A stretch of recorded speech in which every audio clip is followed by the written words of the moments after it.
How are you getting on, whatever you're at this morning? Life's been so difficult, hasn't it, since we all started self-isolating. And we're all glued to the television, aren't we? And the radio, of course, at 5 o'clock to hear what the Chancellor and the Prime Minister are going to say. Now, it was a week ago that the Chancellor, Rishi Sunak, announced the coronavirus job retention scheme to help pay employees' wages.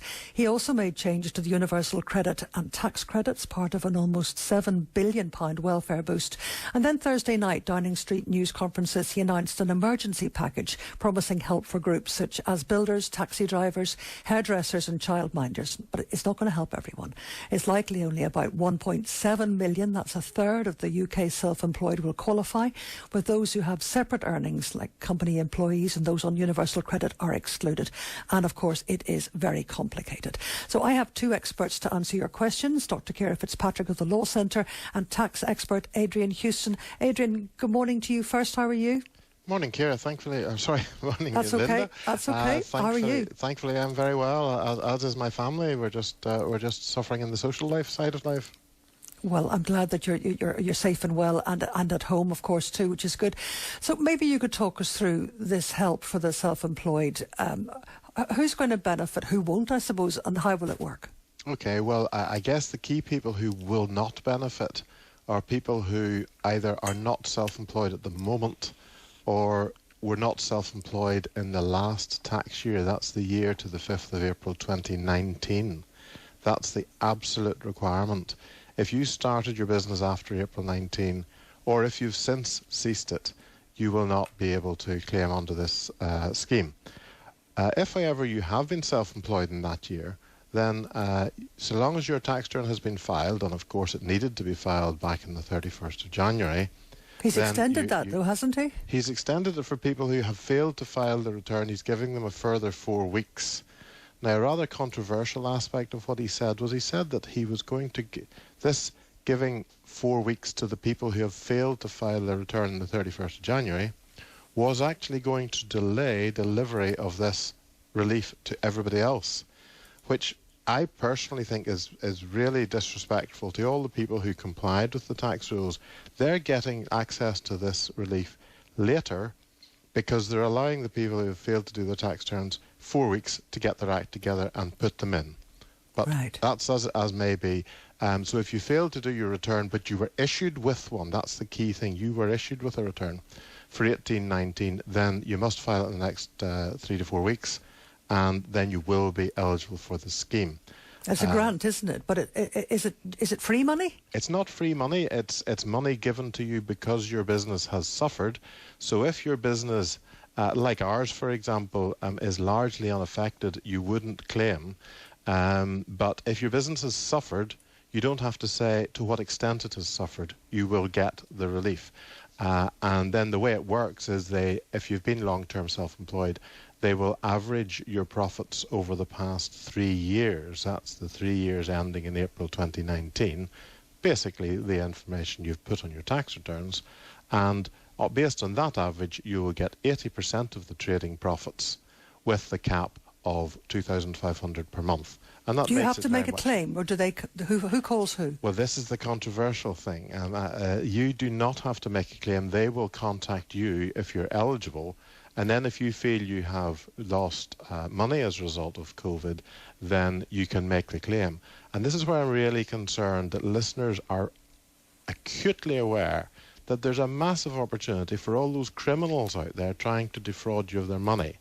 So be really careful about emails you receive in the next few months. You're so right. I just said the same thing to Simon Calder about the travel. There's all these... The minute there's something like this happens, the fraudsters just take the old scam and just put new words around it, and they're still trying to get your money, trying to get you to click somewhere you shouldn't. And in fact, HMRC are saying the same thing. They're saying, be very careful. We're not going to be texting you that kind of thing.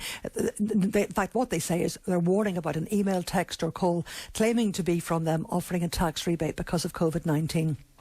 It's the same old scam in new clothes, same old advice. Your bank or HMRC would never get in touch that way, and they would never ever ask for your bank details. There is a dedicated helpline actually for HMRC. It's a new number, I gather, but the old number calls will still be redirected. It's 08000 241 222 08000 241 222. But you're saying, Adrian, that they'll get in touch with you.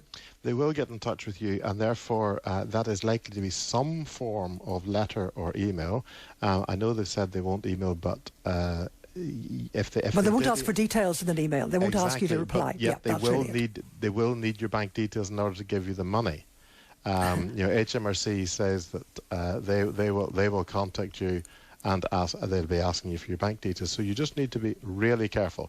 I would expect that if you've got online access to your self-assessment records, that if the Revenue does issue this sort of thing, then your first protocol is go in there, log into your own self-assessment record and see if there's a message there, because chances are, and they haven't announced what they're going to do, but chances are they will be putting a secure message on your own personal tax system to say, you are eligible for this, here's how we go about claiming it. And then that would give you much more reassurance that the content you'd received was legitimate. It would. You'd see it was happening. Just stay with me, Adrian, for a moment. Just want to bring in from the Law Centre, Dr. Ciara Fitzpatrick. Ciara, good morning to you. Good morning, Linda. Good morning, Adrian. Where are you broadcasting from? I'm sitting in my front room here at the minute. I've got this mental picture. All my guests, by the way, are going to take photographs of themselves wherever they've been doing their broadcasts. I'm going to put them up. I'll tweet them as well and put them up on the website so you can see where everybody's been manfully and womanfully getting together to make sure we get the information out. Now, Ciara, it's been complicated because the announcement for the self-employed help that Adrian's been talking about came a week after the details of the employment retention scheme for employees. So did people make a jump to start claiming universal credit? And indeed, what do they do right now? Yes, there has been, or there will be, a few people who made the jump to claim universal credit before the employment retention scheme was announced. Some people may find that they are actually worse off by going on to universal credit, particularly those who had working tax credit and child tax credit in payment. The Department for Communities actually highlighted this issue themselves to say that those people who are impacted by this should make sure that they have a benefit calculation completed to see whether they were better on the legacy system, the older system, or whether they're better off on universal credit. And if they are better on the former, they should seek to cancel their universal credit claim before the end of the first assessment period. So that is before. How do you do that? So you can do that online. You should seek to just log in using your details and cancel your universal credit claim. But Linda, what I should say is that the Department for Communities is still awaiting confirmation from HMRC that it is possible to go back on to working tax credit and child tax credit. So there's a little bit of an unknown here remaining. So it's really important that you would seek advice from the Law Centre before you would cancel your universal credit claim, because as I say, HMRC still have not confirmed whether it will be possible to move back onto the old system. So there could be a potential challenge in this in the future, but we're really, really hoping that communities will work alongside HMRC and make it possible for those affected to be able to resume claiming working tax credit or child tax credit. I know, Ciara, that the Communities Minister, Adrian Huston, has thanked all the staff in the job centres and benefit centres and working in the universal credit. Could I just, on behalf of people generally in Northern Ireland, thank you all you people in the Advice Centre for giving us so much help through this complicated process, because it is so difficult. I gather too that the Minister has announced some enhancements to the discretionary support scheme. How's that going to work? Will that make it easier, or give people more money, or let more people claim? Absolutely. She has announced some changes to the discretionary support scheme. So if you are self-isolating or you're impacted by COVID-19, you can access a grant from the discretionary support fund in order to help you through that period where you are actually self-isolating. And you can access that form online and you can send it back via email. So a really important message from communities and from the Department for Communities is that where possible, you should use online services due to the continued reductions in their telephony service. Due to, for example, changes in the way they are working due to COVID-19. So really important to use online facilities where you can. I would also just re-emphasise that the contingency fund there is there for people who are awaiting their first payment of universal credit. It's still very much underspent, and a lot of people are missing out on that. The contingency fund is a grant which you do not have to pay back. Again, you make that application through the financial support number that is provided by the Department for Community. So I'd really encourage people to think about asking for a grant from the contingency fund potentially before they would ask for an advance payment, which will be deducted from future payments of your universal credit. Couple of questions, Ciara, for you. My husband's self-employed and he accepts he has to wait till June for his 80% payments. But in the meantime, if he applies for universal credits and is successful, does he have to pay back the money? No, he won't have to pay back the money.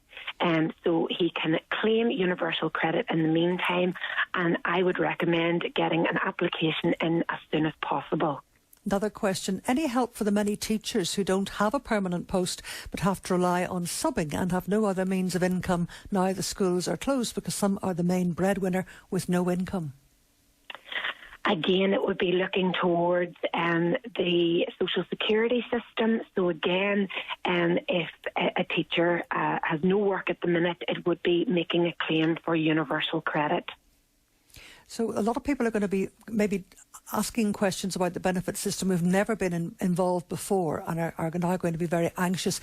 Adrian Huston, our business is going to be able to survive till June. It's actually quite a long time. Well, it is quite a long time, and a lot of us are rather depressed that the HMRC is taking so long to set this up. But they are starting from scratch with the employee scheme. At least they have electronic notifications from the employers of what they pay each employee each month. So that's a great starting point. But there's never been such a thing for the self-assessment system and self-employed people. But the government is keen to stress that you can apply for one of these loans, and these loans can, I gather, are interest-free for the first 12 months.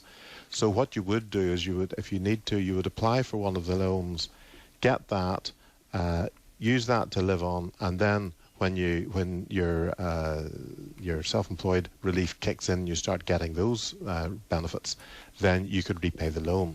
But do bear in mind that the relief you do get, the self-assessment relief or the self-employed relief, will be taxable eventually. So when you get it, because after all, this is replacing income your business would otherwise have got, but it's not getting. So it does make sense that it will eventually be taxable. So just bear that in mind when you're doing next year's tax return. This will have to be included. It's just such different times for us to be talking about these issues. But there are some good things happening. There's delay to paying your VAT and making a tax return. I do read that some banks are waiving overdraft fees, some are giving an interest fee buffer, and some lenders are giving homeowners a 3-month extension to their mortgage. Those kind of things are going to help, Adrian. They are, absolutely, and you just need to look at any obligations you have. You need to look at that particular organisation who may well have sent you an email and see whether they're giving any concessionary treatment, because in some cases you have to claim it. One very important point for the VAT registered listeners here is that the government says you do not have to apply for this VAT scheme, in other words, to be excused a VAT payment that's due in the next 3 months. That's true, but their website actually says that if you pay by direct debit, you need to contact your bank and cancel the direct debit. Otherwise, when you file your next VAT return, the revenue might take the money anyway. Now, that has not been put out by the government, but that is exactly taken from the government's website. But they're not stressed. They're just saying you don't need to apply for this. Nobody's going to pay any VAT. Yet their own website says, but you're going to have to cancel your direct debit. Because the government insists that all VAT is paid by direct debit these days. And direct debit is not a payment instructed by you, it's a request from HMRC. So if they say you're not going to have to pay this VAT, then they should not request it. But what they're saying is if you can't afford to pay the VAT, then cancel your direct debit. So if you can afford to pay the VAT, they're going to claim it anyway when you do your next VAT return. It's so complicated, Adrian. I don't know how people are going to get a grasp of this, really, over the next few months. And Ciara, the benefit system was never simple to start with. I know universal credit was meant to be simple, bringing, was it 6 or 5 into one benefit? But are more people able to claim universal credit now? I think that was a change recently from the Chancellor, wasn't it? Yes, well, he's made a number of changes, for example, for the self-employed in terms of the minimum income floor, in removing that altogether to make it easier to claim universal credit for those that are self-employed. And it has really resulted in a huge surge in claims. So, for example, just until from the 15th of March to yesterday, there was 23,000 new universal credit claims in Northern Ireland. So that's a tenfold increase on normal. So the Department for Communities really are working really hard to process those claims. An important point to just make on that is that part of the universal credit claim is that you have to verify your identity. And Northern Ireland are doing it a little bit different than the rest of GB, in that they are going to contact you to verify your identity. So rather than you going through to the helpline and waiting for a long, long time in a telephone queue, they will actually call you back to verify your identity. So that should make it easier for some claimants and hopefully ensure that people get their claim and payment a little bit more quickly. And also, Ciara, the reviews and reassessments for health and disability benefits have been suspended for 3 months. There's some really good information on your Law Centre webpage bringing up all that together, updates on employment, social security, immigration, community care. And I gather you're also putting up a self-employed frequently asked questions document to be very frequently asked, I think, too. But you can also ring for help, can't you, if you want to get through to the Law Centre?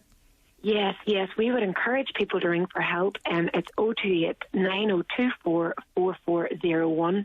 But as you rightly say, Linda, we are constantly updating our information, and we have a page on our website particularly directed at those people who have been impacted by COVID-19 that brings all of those resources together across the different areas of law that we work on. OK, Ciara, thanks for that. And just quickly, Adrian, before we go, with self-employed, if your accountant puts the details through to HMRC, will they contact him? And also, if there's a partner in the business, do they have to make a separate claim? Second point first, the partner, yes, will be a separate matter, because with partnership tax, each partner is responsible for their own tax affairs. So those will be separate claims. I do not expect this to be something where HMRC is expecting to hear from accountants, because HMRC will have your tax return information, and this is only available for people for whom the majority of their income is self-employment. So if they've got a £20,000 job and a £10,000 profit from a side self-employment, they won't be eligible. But as I say, the question of getting the accountant involved, I think HMRC are going to be contacting the taxpayers separately. If they want their accountant's help, well, they may well have to pay for that, because it might be an extra thing. But in reality, I doubt if the accountants will have much to do, and that's why I think the contact will be with the client, because the revenue knows what profits have been declared. It's going to be so difficult, so complicated. Thank you very much for the advice this morning, Ciara Fitzpatrick from the Law Centre and Adrian Huston, tax expert. We'll be talking to you again in the future, I think. Thank you, though, for now.